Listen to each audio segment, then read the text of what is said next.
तो श्रीमद् भागवत में कथाएं आई कि पुत्र से परेशान होकर व्यक्ति ने घर गृहस्थी का त्याग कर दिया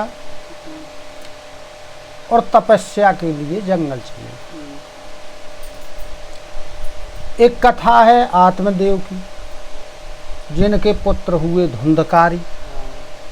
तो धुंधकारी से परेशान होकर आत्मदेव तपस्या के लिए जंगल चले गए। जब गोकर्ण ने उन्हें समझाया,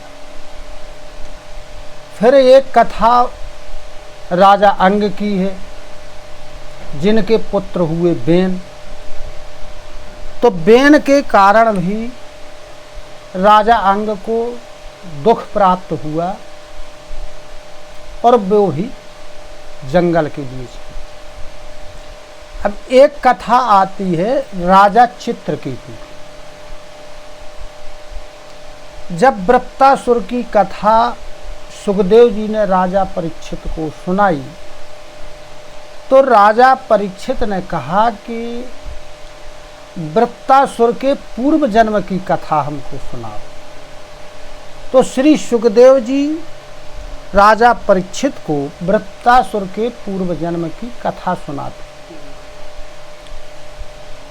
तो एक है राजा चित्रकेतु। राजा चित्रकेतु की कई रानियां थीं, लेकिन उनके यहाँ कोई पुत्र नहीं था। पुत्र नहीं था तो वो बड़े दुखी थे कि मेरे यहाँ पुत्र नहीं है। तब उन्होंने राजा चित्रकेतु के पास आए। अब रानियां उनकी कितनी थी? 1 करोड़। हाँ, राजा चित्रकेतु की 1 करोड़ रानियां थी।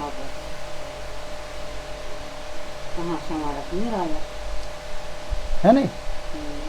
अब क्या हुआ कि राजा चित्रकेतु पुत्र ना होने के कारण बड़े दुखी थे। तब एक दिन क्या होता है कि एक ऋषि थे अंगरा नाम के। अंगरा ऋषि समर्थ थे, वरदान भी दे सकते थे, श्राप भी दे सकते थे। स्वच्छंद रूप से वो विचरण किया करते थे, जिस प्रकार नारद जी किया करते। तो एक दिन वो विचरते हुए अंगरा ऋषि राजा चित्रकेतु के महल में पहुंचे। अब महर्षि अंगरा ने देखा कि यह राजा बहुत विनयशील है और भक्तिमान भी है। अतः उन्होंने चित्रकेतु से कहा कि तुम्हारे रानियां, तुम्हारी नागरिक आदि, तुम्हारे पुत्र तुम्हारे सब बस में तो हैं। तब राजा चित्रकेतु ने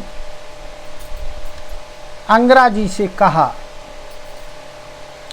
कि मेरे कोई पुत्र नहीं। वैसे आप सब अंदर बाहर की सबकी जानते हैं, लेकिन फिर भी आप पूछ रहे हैं। और जब मेरे कोई पुत्र नहीं है, इस कारण से मैं बहुत दुखी हूं, क्योंकि मेरे बाद मेरा कोई इस राजपाट का उत्तराधिकारी नहीं है। और मैं तो दुखी हूं ही, पिंडदान आदि ना मिलने की आशंका से मेरे पितर भी दुखी। अतः आप कुछ ऐसी व्यवस्था कीजिए जिससे कि मेरे पुत्र हो जाए। तब जो अंगरा ऋषि थे, उन्होंने एक चरु का निर्माण किया। चरु का निर्माण करके उससे यजन किया। अब राजा चित्रकेतु की जो 1 करोड़ रानियां थी, उनमें जो सबसे बड़ी रानी थी उसको वह चरु दिया गया, यानी खीर एक प्रकार, अंगरा ऋषि। हाँ, वो यज्ञ का प्रसाद उनकी बड़ी रानी को दिया गया। और उन्होंने कहा अंगरा ने कि इसके द्वारा एक पुत्र होगा तुम्हें। तो वो बड़ी रानी को दे दिया। अब समयानुसार रानी गर्भवती हुई, उनके एक पुत्र पैदा। बड़ी रानी, हाँ। अब उनकी जो बड़ी रानी थी उसका नाम था कृतदुति। कृतदुति, कृतदुति। अब उनके समयानुसार एक पुत्र हुआ। जब उस बड़ी रानी को एक पुत्र हो गया तो अब जो बाकी रानियां थी वे उस रानी से ईर्ष्या करने लगी।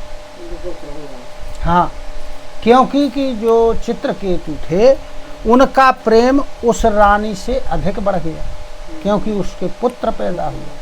अब पुत्र में स्नेह था, जिसके कारण उस रानी से उनका स्नेह बढ़ गया। तो वे रानियां एक तो वैसे ही दुखी थीं, उनके यहाँ कोई पुत्र नहीं था, दूसरे राजा चित्रकेतु की उपेक्षा भी उन्हें मिलने लगी, जिसके कारण भी मन ही मन उस रानी से जलने लगी। अब जब जलने लगी तो उन लोगों ने एक दिन विचार किया आपस में कि जो ये पुत्र वाली रानी है, राजा इससे अधिक स्नेह करते हैं, पुत्र को भी करते हैं, और हमें जो है अपनी पत्नी ही नहीं मान रहे हैं। तो पुत्रहीन होना भी धिक्कार है। उधर उन्होंने देखा कि एक रानी की गोद भरी हुई है, राजा उसे ज़्यादा महत्व देते हैं। यह उन लोगों को सहन नहीं हुआ और उनके चित्त में क्रूरता भर गई। तब उन लोगों ने क्या किया कि उस राजपुत्र को एक दिन जहर दे दिया, उस बालक। अब वो पालने में लेटा था तो उसको दे दिया इन लोगों ने जहर। अब वो जहर दे दिया, वो मर गया। अब जो बड़ी रानी कृतदुति थी उसकी समस्या कि वो पालने में सो रहा, तो इसलिए वो इधर उधर अपना कार्य करती रही और उनकी समस्या के यह सो रहा है। अब कुछ देर बाद जब कृतदुति को ध्यान आया पुत्र का, तो उन्होंने दासी से कहा कि देखो तो वह बहुत देर से सो रहा है, जा करके देखो। जब दासी वहाँ गई तब उसकी नेत्रों की पुतलियाँ उल्टी हुई थी, वो मरा हुआ था। तब दासी हाय हाय करके और धरती पर गिर पड़ी, विलाप करने लगी। अब जब उस दासी का रोना चिल्लाना सुना तो सभी लोग इकट्ठे हो गए। अब सभी शोकाकुल हो गए। जिस रानी का वो पुत्र था कृतदुति का, वो रोने लगी, मूर्छित हो गई। सभी स्त्री पुरुष इधर उधर दौड़े भागे आ रहे थे। अब जो वे रानियां बाकी थीं, अब उनने तो उसको जहर दिया था, तो वे झूठ मूठ का रोने लगे। अब भाई महिलाएं रोने में तो बड़ी चतुर होती, वो तो रो लेती हैं, ना जाने कैसे रोना आ जाता है। तो वो भी झूठ मूठ का रोने लगे। अब इस प्रकार जब सब शोकाकुल हो गए, राजा भी अनेक प्रकार से विलाप करने लगे। अब राजा को वहाँ ना कोई समझाने वाला, ना कोई। अब राजा सबसे बड़ा है, अब को समझा। इतने में क्या हुआ कि जो अंगरा ऋषि थे, तो अंगरा ऋषि और नारद जी आए, तो दोनों ने राजा को बहुत प्रकार से समझाया कि ये संसार तो आवागमन का साधन है, यहाँ तो आना जाना लगा ही रहता। तो इस प्रकार अंगरा ऋषि ने और नारद जी ने इन्हें बहुत प्रकार से समझाया। बड़ी सुंदर कथाएं सुनाई। अब राजा को समझाया, फिर राजा को उन्होंने ज्ञान प्रदान किया। जब राजा को उन्होंने ज्ञान प्रदान किया तब राजा को जो है त्याग की भावना उत्पन्न हुई। उधर अंगरा ऋषि ने राजा से कहा कि मैं एक बार और तुम्हारे पास आया था, लेकिन तब मैंने ज्ञान का उपदेश नहीं दिया तुमको, क्योंकि मैं समझ गया था कि तुम्हारे मन में पुत्र की उत्कंठा है। अतः जब तक तुम्हारे पुत्र नहीं होगा उसके कारण तुम सुख प्राप्त नहीं करोगे, दुख प्राप्त नहीं करोगे, तब तक तुम्हें ज्ञान का प्रकाश नहीं होगा, ज्ञानांधकार में तुम डूबे रहे। इसलिए मैंने तुम्हें पुत्र का ही वरदान दिया था। और इन दोनों ने उन्हें समझाया कि तुम एकाग्र चित्त से मंत्रोपनिषद ग्रहण करो और इसे धारण करने से 7 रात में तुम्हें संकर्षण देव के दर्शन हो।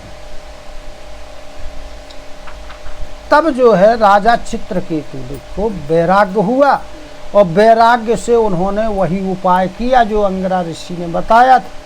तो इन्हें संकर्षण भगवान ने दर्शन, राजा चित्रकेतु उन्हें दर्शन दिए, भगवान ने भी इन्हें ज्ञान प्रदान किया।